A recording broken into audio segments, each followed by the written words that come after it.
Y al poco tiempo la Universidad de New Jersey me ofrece un contrato para irme a la Universidad de New Jersey. Entonces yo dije, voy a hacer todo este trabajo, después tenía que ir a Canadá, que me habían invitado a un curso de sociología, y después me voy a New Jersey. Echeverría, presidente de México. Sí, de México. Bueno, entonces, ¿de qué año, el Pedro? 74. Perfecto. Porfirio Muñoz Ledo, que para mí ha sido uno de los grandes políticos, pero que nunca tuvo la suerte de llegar a presidente, que postuló, que era, yo diría, un socialdemócrata del PRI, pero con una mentalidad muy abierta. Entonces yo iba a pasar 5 días a México. Rodolfo Stavenhagen, ¿ustedes lo conocen? Ha sido era del Colegio de México, el director del Colegio de México. Entonces me están esperando en el aeropuerto. Yo decía, y me dice, vamos a irnos directamente al ministerio a hablar con el ministro que quiere conversar contigo. Yo voy por allá y me dice, por eso te digo, soy afortunado. Me dice, bueno, usted construyó el centro de la Universidad de Chile, yo tengo este instituto y me gustaría recuperar y vincularlo con la universidad.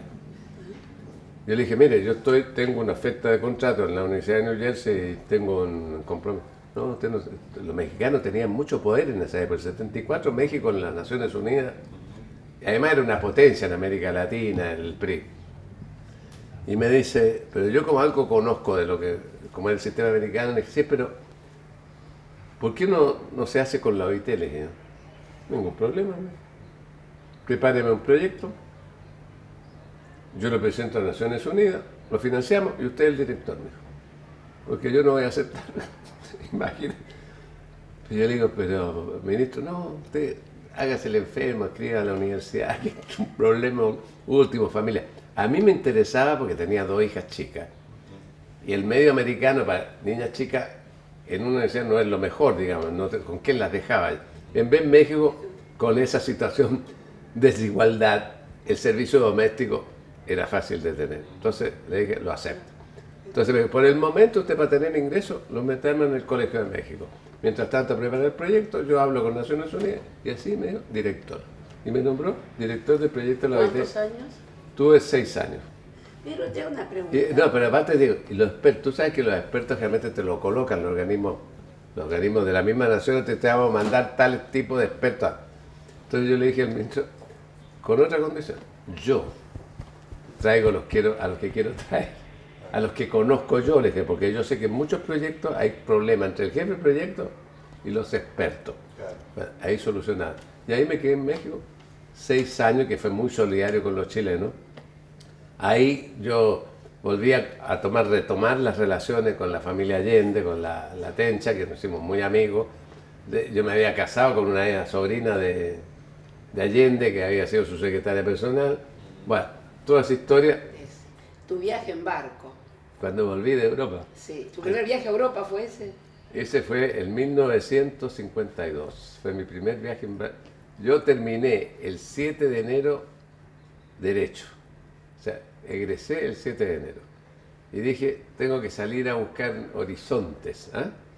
Y lo más divertido que el 7 de enero, en esa época, en las universidades, las universidades privadas no podían ellas tomar los exámenes.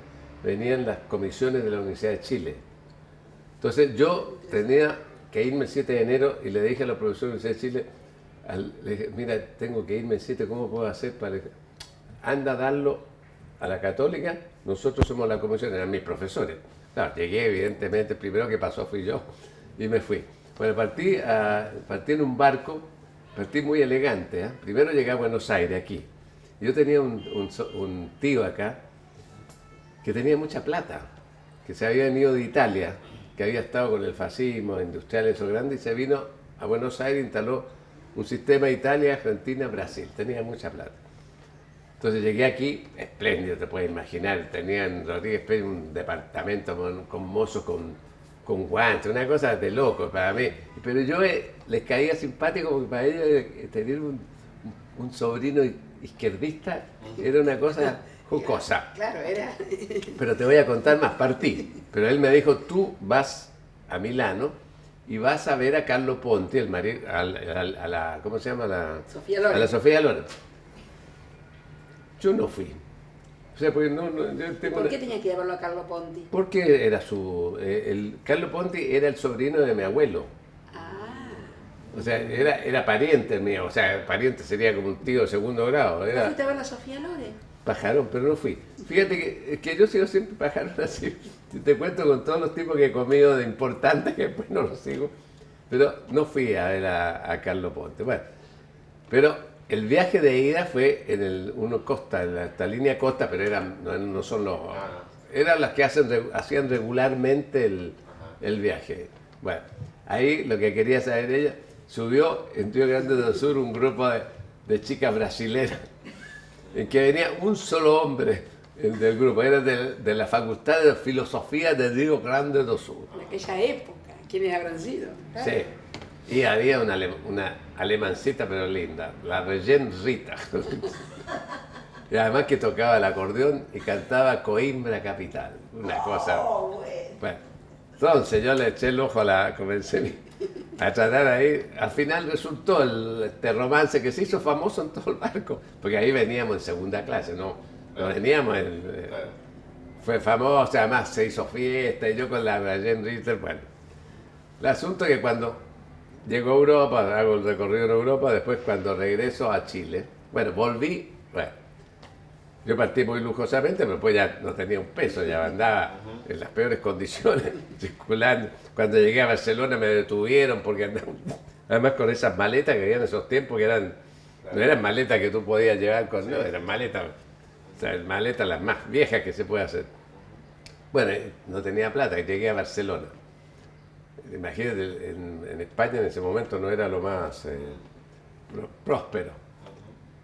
Y me quedé sin plata. Ahí le escribí a mi papá y le dije, papá, con dolor en el alma, como ya había partido con mucho orgullo que necesitaba ayuda, me va a tener que mandar la plata porque si no, no sé qué, para pagar la pensión, porque yo estaba tratando de conseguirme trabajo en un barco para llegar a África y de ahí ver después cómo podía llegar a América Latina para poder llegar al final a Chile. Bueno, pero mi papá me mandó la plata, con lo cual me alcanzó para pagar la pensión. Una pensión de mala muerte, esa una cosa terrible. Y para comprar en el Cabo de Horno, que era un barco español, que tenía una linda primera clase, segunda clase, pero tenía tres terceras, primera, segunda y tercera. Y yo me tuve que ir a la última clase, una cosa terrible, donde estábamos en un lugar como en los regimientos, con estas cuestiones de metálicas, todas pegadas así, pero venían muchos, era la época que todavía los que salían de la cárcel españoles, republicanos, ¿Qué año era eso? en 1952. Entonces, estos republicanos se tomaban, y me hice amigo de un tipo que era un no sé, poeta español, y los dos estábamos desesperados, y fuimos a hablar con un oficial que nos permitiera irnos a la última bodega de abajo, que estaba vacía, agarramos nuestros colchones y nos fuimos abajo, ahí nos instalamos. Bueno, hice todo ese viaje para llegar a Chile, pero era muy difícil. Llegamos, por ejemplo, a Santos. O sea, bajé yo, había un chico español que venía a hacerse cura, no sé, y otro, dos españoles. Y bajamos en Santos, pero barbudo, así, como atorrante. Y me acuerdo que nos sentamos en la calle, así estábamos sentados, porque estábamos sin plata. Y fue una cosa que nunca me voy a olvidar en mi vida. Queríamos tomar un helado, porque hacía calor. Entonces, pero teníamos plata para un helado. Y llega esos que andaban con los carritos, y le decimos un helado. Pero si son tres, nos dice el tipo. Pero si tenemos plata para uno, no, yo. Nos dio tres helados. O sea, es la solidaridad de la pobreza. Bueno, yo llegué a Chile, estaba enamorado de esta niña. Me acuerdo que fui a pedirle plata, no tenía plata para ir ella era de Porto Alegre. Le pedí plata prestada a una madrina mía. Y le dije yo que le daba un cheque a fecha no, y partí para Porto Alegre. Pero como patúo, me fui primero a Río de Janeiro y después a Porto Alegre. No sé cómo me financiaban, nunca lo puedo entender. Pero bueno, llegué a Porto Alegre y la chica me vino a ver y me dice, no te puedo presentar a nadie en la casa. ¿Ah? Porque tú sos chileno, italiano. El alemán en esa época, en los años 52, en todos los países, yo creo que aquí en Argentina, como y tal, los alemanes se casaban entre alemanes, ¿no? Claro, sí. Sí, O sea, sí, que sí. se introdujera un Guglielmetti, que los alemanes siempre a Italia la han mirado como una cosa Nada. mal, nada. Entonces el único que se acercó a mí, que me invitaron un día a almorzar ahí a Galeto Primo Canto, fue su hermano. Bueno, ahí se terminó el romance, porque se tuvo que terminar porque no había perspectiva, o sea, me quedé con el acordeón y el Coimbra Capital, pero nada más. Y ahí volví a Chile, comenzó la historia de mi vida. Comenzó la historia de tu vida. La historia de mi vida. Te fuiste a Cornell. Me fui a Cornell, entré a ese problema con los americanos. Ahora, yo fíjate que lo pongo en ese librito que hice para mis hijas. Todos los profesores norteamericanos que venían a América Latina, todos venían en contacto con el Departamento de Estado. Todos venían a hacer una función anticomunista. Todos. Pero no es que fueran tipos pagados. Era un problema patriótico. Era patriótico en esta lucha con el comunismo. Los tipos se metían, actuaban con los estudiantes, bueno, también se financiaban. Los Estados Unidos financiaba grupos estudiantiles, toda esa historia yo la viví. Pero como yo comencé a escribir el caso de Venezuela contra las dictaduras, y comencé a decirle que a mí me parecía que eso no era democrático, estar apoyando la dictadura, rompimos las relaciones. Y se acabó mi relación.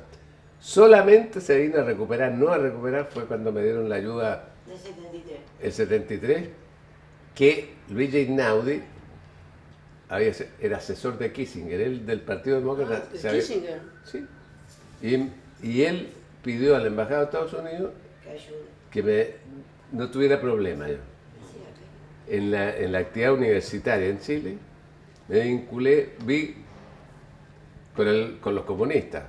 Que fíjate que a mí los comunistas, te voy a contar, cuando estábamos en la Federación de Estudiantes, que yo estaba metido en el Congreso por la Libertad de la Cultura, que se llamaba, donde había muchos intelectuales mundiales contra el comunismo. Bueno, ahora se me va la cosa. Bueno, ahí yo comencé, una vez, a mí me acusaron los comunistas, que yo era un agente de la CIA. Pero me acusaron en el Centro de Derecho de la Universidad de Chile, cuando yo estaba allá, en el primer año, segundo año. Y entonces el Centro de Derecho nombró una comisión, porque sabéis lo que además era ridícula la acusación. Yo pertenecía a la Organización Mundial de Estudiantes que estaba vinculada a Occidente, llamémoslo, y no a la Internacional de Estudiantes que estaba vinculado a los comunistas. Claro. Vino un representante de la Internacional de Estudiantes Comunistas a Chile, pero salió en todos los diarios, o sea, se sabía. Resulta que cuando yo con otros dos dirigentes estudiantiles teníamos que ir a Montevideo, coincidimos todos en el aeropuerto. Y la acusación es que yo había ido a la policía a decirle, ese es el representante de los comunistas. Bueno, fue tan absurdo que la comisión que se nombró en el centro estudiantil lo expulsó a él del centro por 2 años porque me había hecho una acusación estúpida, aparte de esa. Que después lo más bonito que ese que me denunció, después se pasó al otro lado. Me acuerdo. Y después yo con los comunistas en el movimiento sindical tuve excelentes relaciones. Fui a la Unión Soviética invitado por el Instituto de Economía Mundial. O sea, yo le reconocía a los comunistas que en nuestros países, sobre todo en Chile, bueno, luchaban por el interés de los trabajadores. No es que estaban en el servicio de la... bueno, admiraban a la Unión Soviética, pero no eran... Los tipos luchaban. Bueno, también está ligado un poquito la suerte mía. No, porque yo me habían propuesto la OIT, quería que yo me fuera, dada la experiencia en los institutos, que yo fuera un consejero regional para ir montando institutos del trabajo y sobre todo para fomentar los posgrados en relaciones laborales. Esa era la tarea, pero el director, que había sido amigo mío de la OIT regional, sabía que yo soy un tipo anárquico, que él quería súbditos, o sea que... ¿Eso fue en la época que estabas en México? En México. Cuando yo termino México, Los 6 años de México. los 6 años viene el programa PIACT, que era el programa por condiciones de trabajo, que me dicen, Pedro, ¿por qué no tomas tú la consejería regional?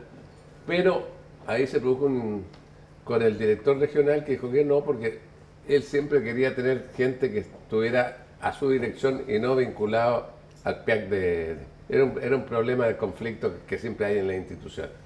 Entonces me dijeron, como había un problema en el Centro de la OIT de Turín en la parte de formación sindical, Andrea Buganén, que era el director, dijo, bueno, Pedro tiene experiencia en eso también, tenemos problemas, lo traemos a Turín. Y ahí yo llegué a Turín. Desde México, México, Turín. A Turín.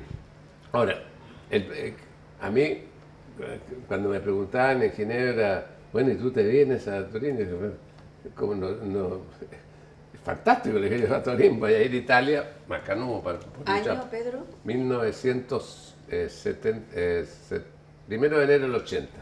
Buen momento de Italia. Bueno, yo llegué allá y como es un área que yo conozco, comencé solamente a coordinar la formación sindical, pero después lo aumenté a condiciones de trabajo, normas internacionales, relaciones laborales, etc. Y yo tenía muy buena amistad con Gino Giugni, entonces yo comencé a organizar mesas redondas cuando venían latinoamericanos de otros países, con profesores italianos, empresarios italianos y dirigentes sindicales italianos. Y ahí, con Gino Giugni me dice, te voy a presentar lo que son discípulos míos en cierta manera, y me presenta a Romagnoli, a Tiziano Treu, a toda esta gente. Bueno, nos comenzamos a ser amigos, entonces estábamos hablando de qué podemos hacer para América Latina. Primero habíamos empezado un posgrado, pero en esa época para poder lanzar un posgrado con la Universidad de Bolonia era una cosa larguísima. Lo queríamos hacer con el Instituto del Trabajo de Ginebra, donde yo estuve también 2 años, pero nos dimos cuenta que no era posible, que era muy difícil. Entonces surgió, yo me pegué una recorrida por América Latina, que estuve acá en Poletti, ¿cómo se llama Poletti? Podetti. Con Podetti, estaba Juan Carlos Fernández Madrid. Después estuve con Américo Plá, con Héctor Hugo Arbellalate, me dijeron, y Magano de Brasil, me dijeron, ¿por qué no tratemos de hacer una cosa más corta y con gente que ya tiene experiencia en los países para que vayan a Bolonia? Ahora, la OIT, yo me metí en la OIT, yo era la OIT, en eso es ridículo, pero era la OIT con los amigos italianos. Y entonces en el 84 comenzamos a pensar, nos juntamos con el Ministerio de Relaciones Exteriores italiano, con la cooperación técnica, y entonces deciden dar las plata para que la Universidad de Bolonia pueda montar este curso con la OIT, que era yo, porque la OIT no estaba metida. Bueno, y entonces el 84, nos demoramos 3 años en tratar de organizar todo, y el 88 lanzamos el primer curso, que eran 3 semanas en Bolonia. O sea, solamente era Bolonia, que teníamos ayuda del ministerio, pero también la región de la Emilia-Romagna y el municipio de Bolonia ayudaban. Eso duró hasta que viene Manipulite y se mete en la cooperación técnica italiana y cortan todos los financiamientos. Entonces dijimos, bueno, Bolonia, ¿cómo hacemos? Se suspendieron 2 años, entonces ahí intervino Togman, no sé si ustedes sintieron, que fue director de la oficina regional de la OIT de Lima. Lo entusiasmamos a él personalmente que ayudara para que la OIT entrara en esto. Yo ya me había jubilado del centro, ya no estaba. Pero ahí entonces estaba Jaime Puyol, que era un colega, y el centro de la OIT de Turín entonces dice, ya entramos nosotros también a este curso, y entonces hicimos Bolonia, Torino. Pero Romagnoli trabajaba mucho con los de Castilla-La Mancha, con Antonio Bailo, con Joaquín Aparicio, porque los italianos tuvieron mucha influencia para el Estatuto de los Trabajadores de España, por el Estatuto de los Trabajadores de Italia, que fue una especie de directriz para los españoles. Entonces dijeron, metamos también a Castilla-La Mancha. Y ahí comenzó la intervención de Castilla-La Mancha. Y en este momento estamos en el 25º curso. 25º. Bueno, llegamos y ahora estamos solamente en Toledo por un problema económico. Primero porque Bolonia ya no tenía plata para poner nada. La OIT de Turín sale muy cara. o sea, aumentaban mucho los costos. Y Toledo teníamos la posibilidad, primero a los participantes les salía más barato Llegar a España. llegar. Ahora, nosotros en Bolonia pagábamos todo, pagábamos pasaje, estadía, todo, la gente no pagaba nada, nada. Bueno, entonces dijimos Toledo. Y entonces, digamos, todos vamos a hacer un sacrificio, es casi voluntariado, los italianos, una semana los italianos de Bolonia, Verona, etcétera, sin costo, o sea, prácticamente no hay un horario para nadie, para mantenerlo. Y lamentablemente cuando al inicio costaba menos, pero la autonómica de Castilla-La Mancha pasó del Partido Socialista al Partido Popular. Y el Partido Socialista nos ayudaba, el Partido Popular nos cortó todo. Entonces ahí se nos complicó más la situación. ¿Castilla-La Mancha está con el Partido Popular ahora? No, ahora hace varios meses ganó nuevamente el Partido Socialista con el apoyo de Podemos. Entonces las relaciones ahora son distintas. Entonces esa es la situación que tenemos en este momento. Ahora, sobre los encuentros, ahora todos los años nosotros nos juntamos, decidimos los temas. ¿Quiénes somos nosotros? Bueno, somos yo, Bailo, Joaquín Aparicio y Romagnoli. El grupo, Lili Mariucci, o sea, son un grupo de amigos, nos juntamos a almorzar en Bolonia a veces. O sea, esto se trabaja, porque no es que la Universidad de Bolonia está... Aquí todo ha sido de formas personales. Porque yo soy amigo de Romagnoli, amigo de Juni, de Tiziano. Pero no es que la universidad diga, la universidad aprovecha que se dio a conocer en América Latina, pero no es que la institución, si no tuviera Romagnoli, olvídate, Bolonia no lo habríamos tenido. O sea, hay que ser realista. O sea, yo pude hacer esas cosas porque tenía gente importante que estaban ahí, jugaban un rol. Si no, no habríamos podido. Y además el caso de Antonio y Joaquín en Toledo, exactamente. Bueno, y ahí el 92, yo siempre, Juan Razo, Jorge Rosenbaum, que son de Uruguay, que estuvieron en los primeros cursos, me mandaron y me escribieron, oye Pedro, ¿por qué no vemos la forma de organizar? Pero ellos también tomaron una iniciativa y ahora llevamos, ¿cuántos? 24 encuentros. Y todos los años. ¿Y los resultados? En distintos países. Sí, mira, los resultados, yo te voy a decir en qué fracasamos en este caso. La idea mía, lo original, era la interdisciplinariedad. Que fueran abogados, sociólogos, economistas, etc. Esa es la idea central que no hemos logrado ni hasta el día de hoy. Por varios motivos. Porque todos son, las disciplinas son cerradas. El lenguaje de los economistas no se entiende con los abogados no se entienden con los economistas, los sociólogos son grupos muy cerrados. Y los economistas más que todo, porque el economista es un grupo que se creen ellos los poseedores de la verdad. Y los abogados también viven cerrados. Pero el problema central para el curso, cuando comenzamos a cobrar plata, es que los abogados son los que tienen generalmente plata para poder financiarse. Los economistas no. Los economistas generalmente son o funcionarios, o en la universidad, y es muy difícil la universidad latinoamericana que vayan a financiar. Claro, si tú le dices que van a ir a Washington, la Facultad de Economía, que están todas en la línea neoliberal, van a Washington, Chicago, etc. Pero no es lo mismo para Europa.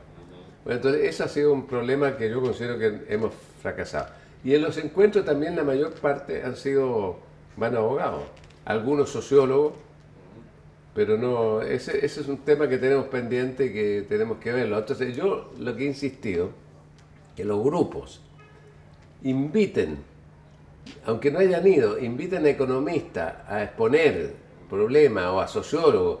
O sea, una ofensiva de juntarse con la Asociación de Sociólogos Latinoamericanos, los grupos, porque hay grupos nacionales.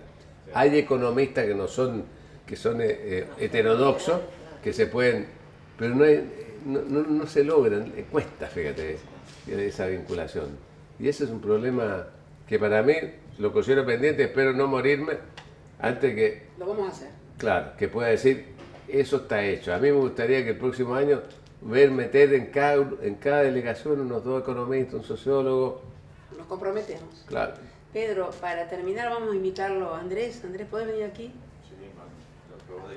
Andrés también, que es un boloñés. Sí, ¿En qué pues, año estuviste vos, Andrés? Boloñés. El ¿Estuviste anteaño. justo 2013. con Diego? Estuviste. Con Diego, Claro. claro. Y con Eve. Y con Eve, Con sí. Eve. Eve fue a Montevideo ahora. Sí, sí, sí. Tuvo la Eve. Sí, sí, sí. Decime, Andrés, ¿y vos qué pensás? ¿Cómo te ha resultado ser y haber ido a Castilla-La Mancha? No, muy interesante. Yo le expresé en el curso, le expresé Sí. a viva voz, delante de todo, que tenía muchísimas dudas Claro. en relación a asistir al Congreso. Y las dudas centrales pasan, y también lo charlamos con Pedro, yo se lo comenté personalmente, en cuanto a la cosmovisión europea y la cosmovisión latinoamericana.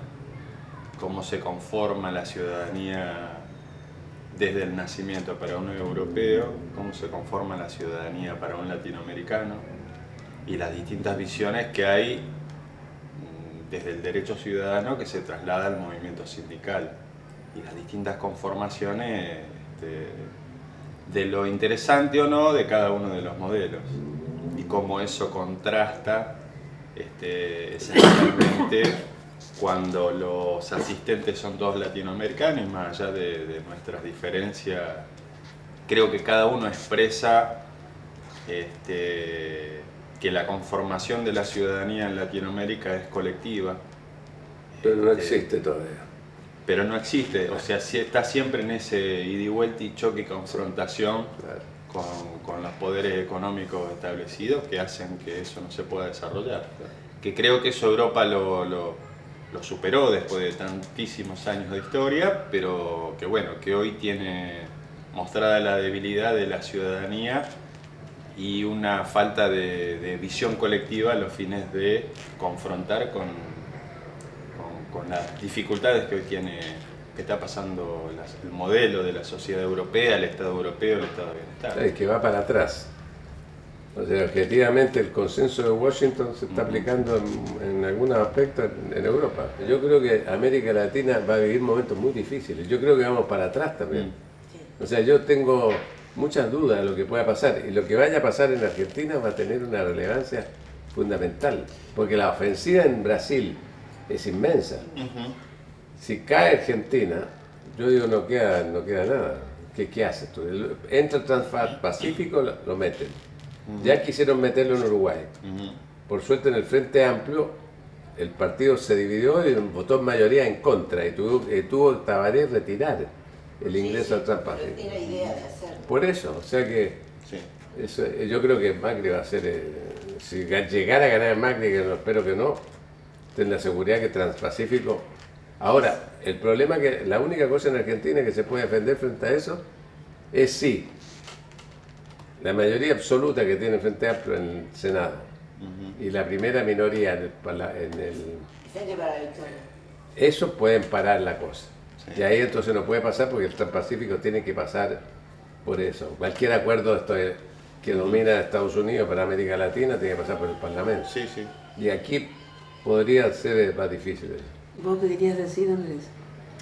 No, algo muy breve, que a lo mejor la idea esta que vos planteabas de los déficits de tu experiencia en los cursos de formación. Acá en la ciudad de Rosario hay una agrupación de abogados que viene intentando implementar con algunas dificultades.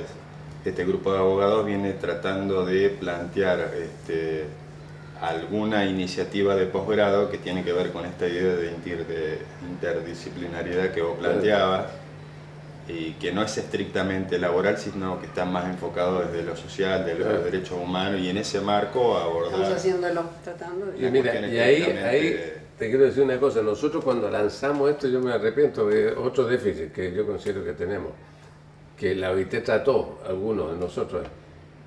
Yo no pensaba en licenciatura en relaciones laborales, que se han implantado. Bueno, de todas maneras, una positiva, los compañeros como no podían lanzar los posgrados por la dificultad interna de la universidad, porque en general el mundo académico global mira la parte laboral, es curioso, que como marginal. Exactamente. Ese es un problema muy grave, siendo el trabajo la centralidad que tiene la sociedad. Entonces, eso Es el lugar que ocupa aparte en las currículas Sí, de todo. las carreras y demás. Ocupa Exacto. ese lugar. Entonces, el problema, porque yo lo que decía, tú la única manera que lo puedes lograr es a través de un máster. porque ahí puedes juntar gente que ya viene con una experiencia si no, en la licenciatura te forma gente que va a ser administradores de recursos humanos, Claro. al final. Claro. A mí me hicieron una pregunta, un profesor ahí cuando estaba con todos estos muchachos. Le dije, mire, es muy difícil dar una respuesta, porque la tendencia que viene en el mundo, si se impone el modelo, un modelo derrotado que propone la misma fórmula, es la individualización de las relaciones laborales. Bueno, si llegáramos a eso, que espero que no, los muchachos lo que tendrían que hacer es un problema ético nomás, de considerar que al ciudadano que tienen que enfrentar ellos como el representante de la empresa, es pensar que ese es un ciudadano, que es un igual, no, porque el derecho al trabajo sale para defender a ese Claro. tipo débil. Claro. Pero ese es el peligro más grande. Entonces, ese muchacho, y yo les dije, yo creo que el término recursos humanos es equivocado, es un triunfo ideológico. Ujú. Es un triunfo ideológico. Ya no lo usamos, no lo estamos usando ¿Ah? más, no se usa más. Sí, pero en el mundo se Sí, usa. en el mundo Mira, se tú usa. en Sí, todas partes te nosotros, hablan claro. mercado, trabajo, Sí. mercado del trabajo, Sí, sí, sí. recursos humanos. Nosotros lo erradicamos de Claro. nuestro Fíjate lugar. que yo, ayer te voy a contar una cosa muy bonita que me pasó ayer. En una cena de un matrimonio con su hija, que es una hija muy militante, la chica tiene 17 años, conversando así, y que llegamos a este tema de los recursos humanos, que hay que dar una pelea ideológica, digamos, ya no partidista, sino ideológica desde el punto de vista de progresismo. Y fíjate que yo no sabía que había un tipo, te lo voy a reconocer, que el 98, creo que es americano o inglés, que sacó el título que me gustó mucho, que esta materia de recursos humanos, que podía ser departamento del personal, era mucho más humano ser departamento del personal, Claro, porque personal. el departamento es personal, no Sí, es un sí. es personal, Sí. que llamaba gestión del talento humano. Del talento. Ajá. Qué bonito, Ajá. gestión Claro. del talento humano. Fíjate que, porque valoriza Claro. al hombre, El ser humano al como hombre y a la sujeto mujer. individual. Claro, o sea, dice, él proponía, y esto lo hizo en el 98, y me lo contó esta chica, fíjate. Yo no lo vi, eso, y a mí me encanta, y deberíamos buscar algo por el estilo. Yo creo que sería muy Sí, lindo es fantástico. como combate nuestro. Entonces yo le voy a escribir a todo el grupo y le voy a decir, he descubierto esto gracias a una niña de 17 años que hablando sobre el tema sacó el tema Es y la fantástico. Muy bien. ¿Ah? Perfecto. Bárbaro. Gestión del interés. Bueno, Un buen broche. Muchísimas gracias. ¿Ah? Muchísimas gracias, Pedro. ¿Por qué no eso? ¿Por qué no? La gracia. Y pero Se ¿cómo miraba te da la gracia, Pedro? Tomar la gracia.